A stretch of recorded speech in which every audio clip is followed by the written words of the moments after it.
DeLuise. And I'm Jess Labella.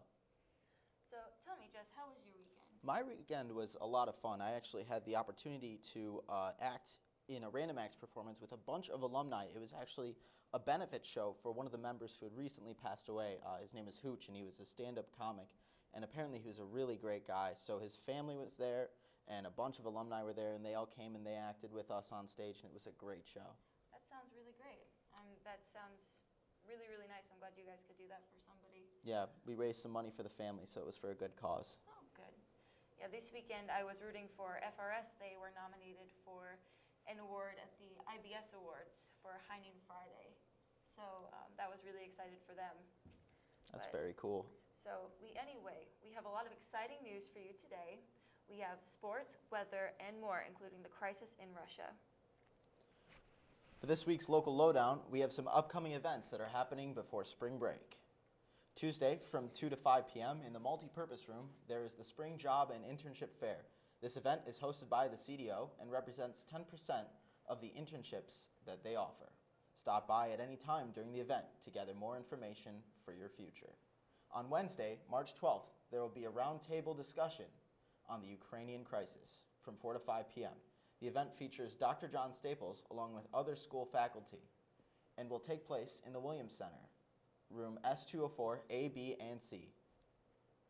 The number 3.14 is being celebrated nationally this Thursday. Pi Day has become more popular recently, so be sure to grab a slice with dinner to celebrate. Man, Pi Day is one of my favorite holidays. Really, I'm not the biggest fan of pie, but I've seen a lot of people on Facebook post about it. It is a big thing, especially online. Yeah, I've never been a math person, but Pi Day is where I get my math. So going into more campus news, this past Saturday night, the Multipurpose Room was filled with song. Some Like It Hot presented Acapfest, an acapella performance with beatboxing competition. There were 6 groups at the event, including the Encords, the Gorillas, and Much More Chill. The girls went on an extra mile and brought a visiting group, Vocal Accents, down to the Fredonia campus. Vocal Accents is an all-female a cappella group from the Rochester Institute of Technology. We sent a crew out on Saturday night to catch all of the fun, and here are some highlights from the night. The weight of the things that remain unspoken. Of someone watched us every day. Every night you cry yourself to sleep, thinking, why does this happen to me? Why does every moment have to be so hard? Hard to believe that. Take mine, don't hurt me, steal my money, steal my pride. Don't take my man, don't take my man. Said don't take my man, 'cause it's no you can. From the top down, ooh, ooh, ooh, but they got no alibi.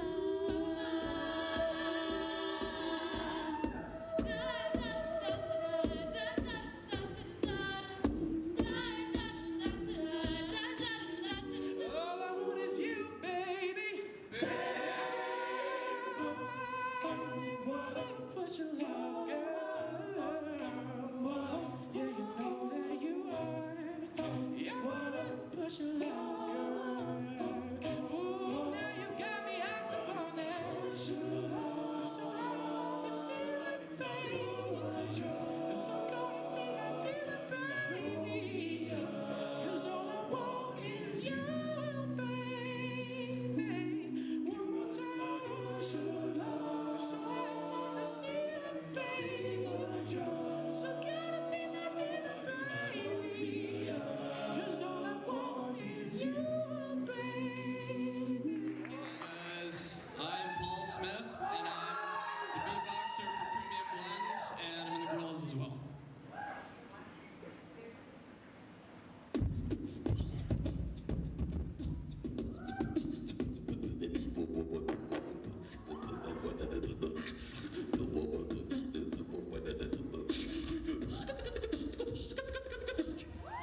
Are you ready for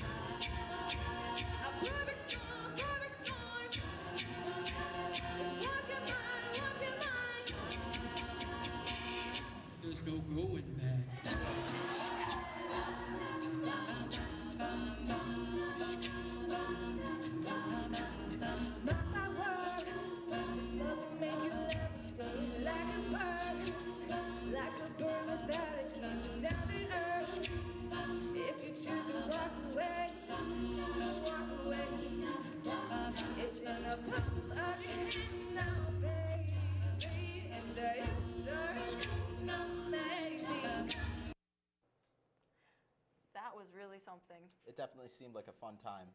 Yeah, they're very talented people. That we they are. have. That they are. There's a ton of talented musicians and singers on this campus, and it always kind of blows my mind. Oh, definitely. Moving on to weather. This winter has been unusual with freezing temperatures and snow, but something strange has occurred. Niagara Falls has frozen over not once, but twice. Last Thursday was the second time this winter that this happened. Normally, 6 million cubic feet of water flows over the edge per minute. On most occasions, the falls can handle the extreme cold known to western New York, but this winter seems to be testing everyone. A polar vortex seems to have frozen the water in midair. These photographs are a glimpse of what happened. Well, I guess those pictures have gotten lost somewhere. They're probably frozen in the computer. The polar vortex definitely seems to have affected everything. Yes, it has. And not only has it affected the falls, but also it's affected the heart of a teenager. A New Jersey teen is suing her parents and wants them to pay for her education. Rachel Canning has taken legal action against her parents to pay for her private high school, some of her college future education, and other living expenses. Canning has argued that she was cut off and kicked out of her home, and it affects her opportunity to attend college. Canning's parents state that she was not thrown out, but that she left on her own free will because she did not want to abide by their rules. Judge Peter Bogard denied the request for high school tuition and current living expenses. Another hearing will take place in April on other issues in the lawsuit. So, I guess we will be back in a couple of minutes for more Channel 8 update. Every book is an adventure waiting to come to life. Visit new worlds. Encounter new friends. And discover the power of reading. Go to read.gov to read A Princess of Mars, the first novel to feature John Carter. A new world awaits. Read. So, I just moved in with this family, and it's embarrassing.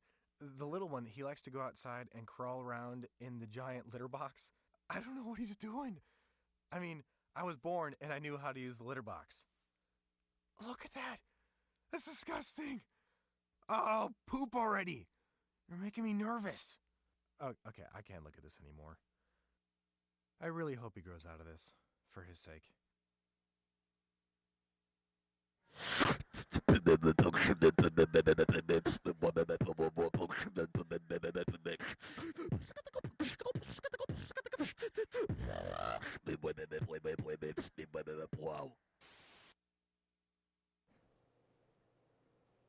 Welcome back to another edition of Channel 8 Update. Here's the update on Oscar Pistorius' murder case. Last week, the Olympian athlete pleaded not guilty to the murder of girlfriend Reva Steenkamp. Pistorius shot Steenkamp through a bathroom door, hitting her in the head, arm, and hip area. He said it was a tragic error, and he mistook her for a dangerous intruder. Testimonies included those of security guard Peter Baba and neighbor Joan Stipp, who were among the first to arrive at the scene.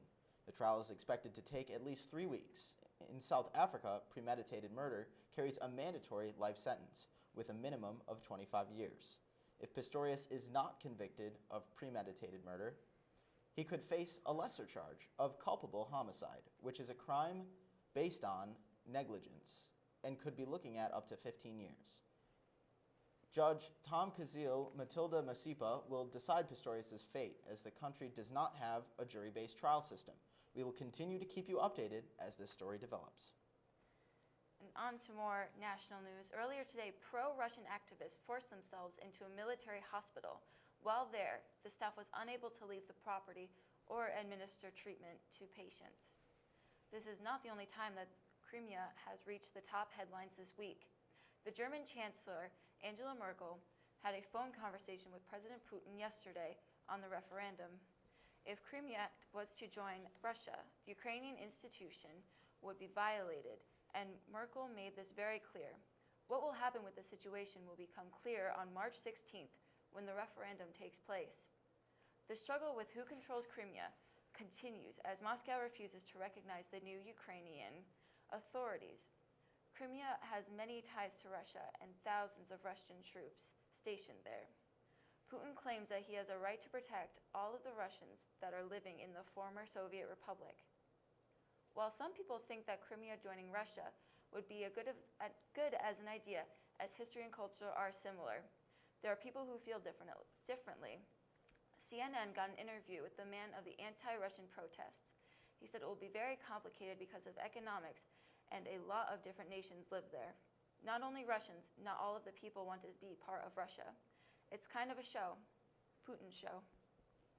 The future of Crimea, which is in the southeastern part of Ukraine, remains uncertain. Russian troops have entered the ethnically diverse area, an action which many Western countries disapprove of. However, the BBC reports that a large amount of Crimeans actually identify more with Russia than Ukraine. Crimea's parliament will be holding a referendum, an opportunity for the population to vote on whether or not it wishes to become part of Ukraine or Russia. The vote will take place next Sunday, and there's a fair chance the vote will fall in Russia's favor. In other world news, the relationship between Iran and the European Union might be on the upswing. If recent diplomatic actions are any indication, according to the BBC, Iran's Foreign Minister Zarif recently met with Baroness Ashton, Chief of Foreign Policy for the European Union, or EU. The visit will be followed by more discussions later. This year, mostly concerning Iran's nuclear programs, the EU is hoping to decrease the amount, leading to a more positive relationship between Iran and the West. Such nuclear arm deals are difficult to hammer out. Ashton was very firm in her reminder that there is no guarantee that we will succeed. The next major date for the process is 1 week in Vienna, Austria, where the discussion will continue. Stay tuned for more news.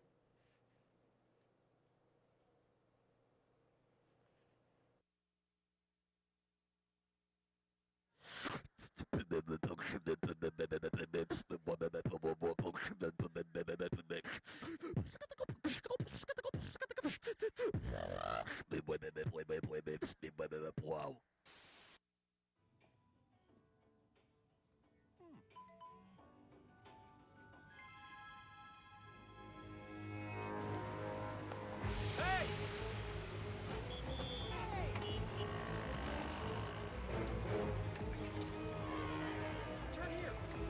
There. Excuse me.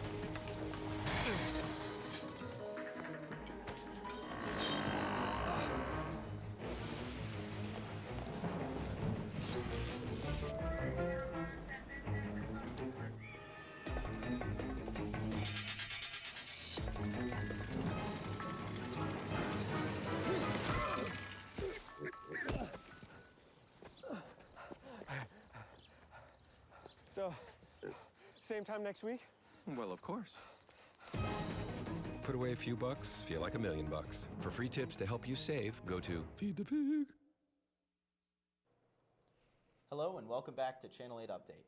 Most plane crashes happen either during the end or beginning of the flight. That is one of the many reasons that the disappearance of a Malaysia Airlines jet is such a mystery. 3 days ago, the jet, which was traveling over the South China Sea, suddenly vanished, and all communication was lost. This has caused many analysts to believe that whatever happened to the jet and the 239 people on board was quick, and it gave pilots no time to act. With the investigation still going on, we will keep you updated when new reports come in. And that is very bizarre news. It hasn't happened. What's definitely interesting is that 2 stolen passports were found. The record of 2 stolen passports were found with some of the passengers on board. So that is basically where they're focusing their investigation now. Right, yes, I heard that as well. So they're having suspect of foul play, but it's not determined.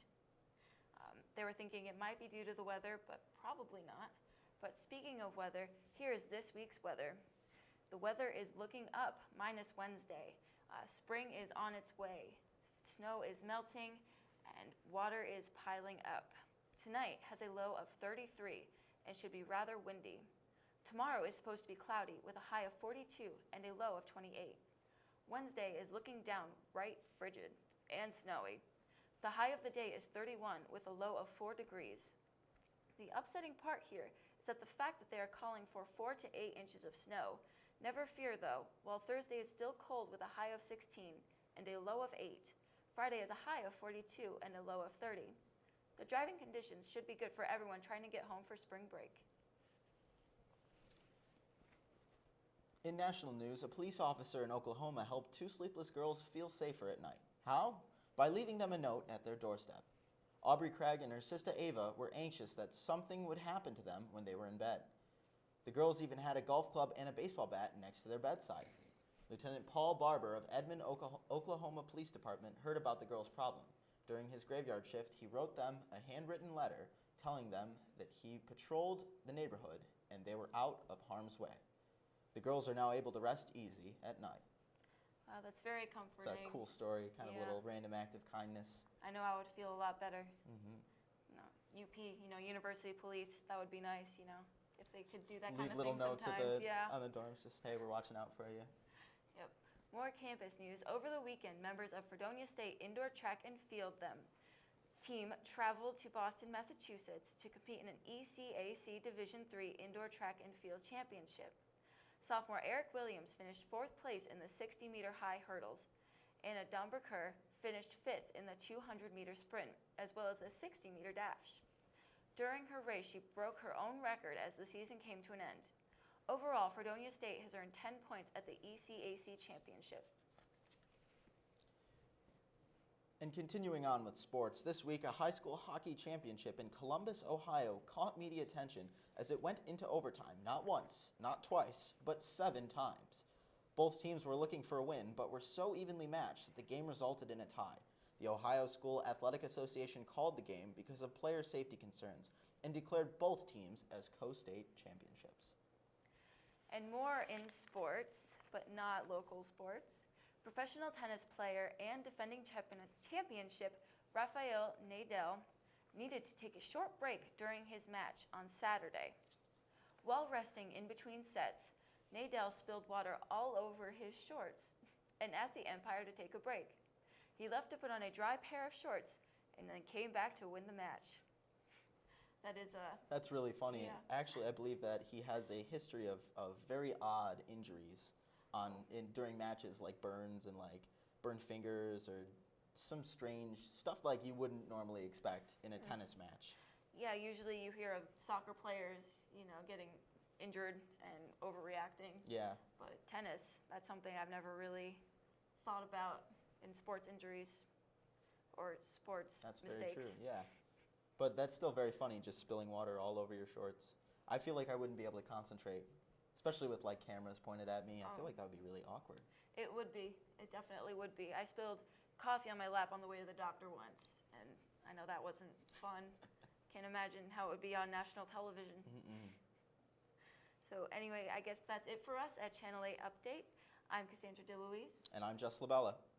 And thank you for tuning in for your Monday update, and have a good rest of your week.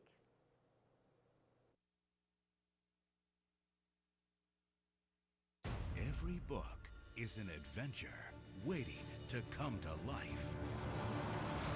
Visit new worlds.